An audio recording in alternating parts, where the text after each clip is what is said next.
Assalamualaikum warahmatullahi wabarakatuh. Di sini kami akan membuat video untuk memenuhi mata kuliah hukum bisnis dengan materi hukum kepailitan. Di sini kami akan menjelaskan 4 poin. Yang pertama, saya Husnaini akan menjelaskan pengertian kepailitan.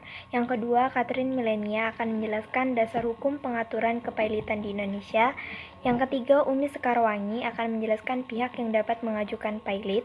Yang keempat, Maulia Mutmainah Karenina akan menjelaskan syarat yuridis pengajuan pailit. Yang pertama, pengertian. Kepailitan merupakan suatu proses di mana seorang debitur yang mempunyai kesulitan keuangan untuk membayar utang dinyatakan pailit oleh pengadilan. Dalam hal ini adalah pengadilan niaga dikarenakan debitur tidak dapat membayar utangnya. Harta debitur dapat dibagikan kepada para kreditur sesuai dengan peraturan perundang-undang yang berlaku. Pasal 1 angka 1 Undang-Undang Nomor 37 Tahun 2004 menyatakan bahwa yang dimaksud dengan kepailitan adalah sita umum atas semua kekayaan debitur pailit yang pengurus dan pemberesnya dilakukan oleh kurator di bawah pengawasan hakim pengawas sebagaimana diatur dalam undang-undang. Perkenalkan, nama saya Catherine Melania Pangau, NIM 141190009. Pada hari ini saya akan melanjutkan materi selanjutnya, yaitu mengenai dasar hukum atau pengaturan kepailitan yang ada di Indonesia. Adapun undang-undang yang mengaturnya yaitu yang pertama, Undang-Undang Nomor 37 Tahun 2004 tentang Kepailitan dan Penundaan Kewajiban Pembayaran. Undang-Undang Nomor 40 Tahun 2007 tentang Persyaratan Terbatas, Undang-Undang Nomor 4 Tahun 1996 tentang Hak Tanggungan, Undang-Undang Nomor 42 Tahun 1992 tentang Jaminan Fidusia.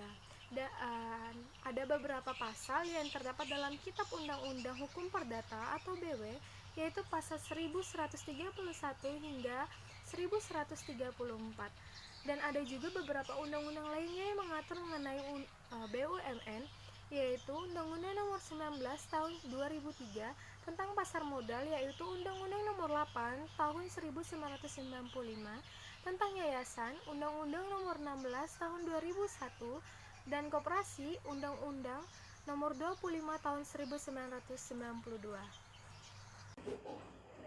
C. Pihak yang dapat mengajukan pailit.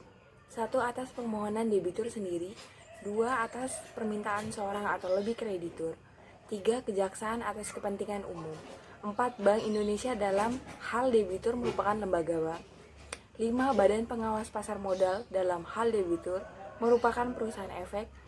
D. Syarat yuridis pengajuan pailit. 1. Adanya hutang. 2. Minimal 1 hutang sudah jatuh tempo dan dapat ditagih. 3. Adanya debitur. 4. Adanya kreditur atau lebih dari 1 kreditur. 5. Permohonan pernyataan pailit. 6. Pernyataan pailit oleh pengadilan niaga. Langkah-langkah dalam proses kepailitan. 1. Permohonan pailit. Syarat permohonan pailit telah diatur dalam Undang-Undang Nomor 4 Tahun 1998.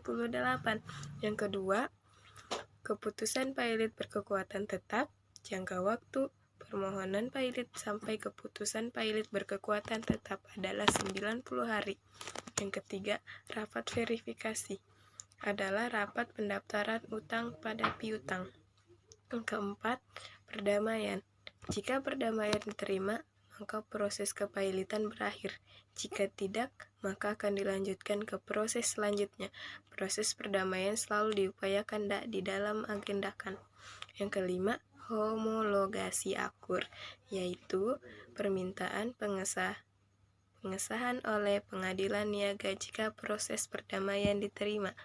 Yang keenam, insolvensi, yaitu suatu keadaan di mana debitur dinyatakan benar-benar tidak mampu membayar, atau dengan kata lain harta debitur lebih sedikit jumlahnya dengan hutangnya.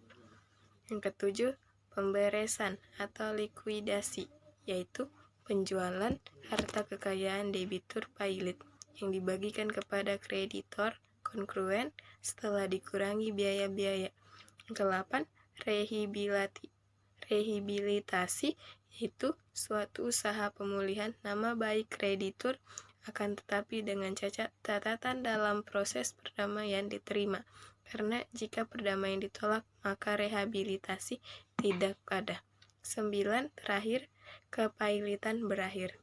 Sekian dari kelompok kami, mohon maaf jika ada kesalahan kata. Terima kasih.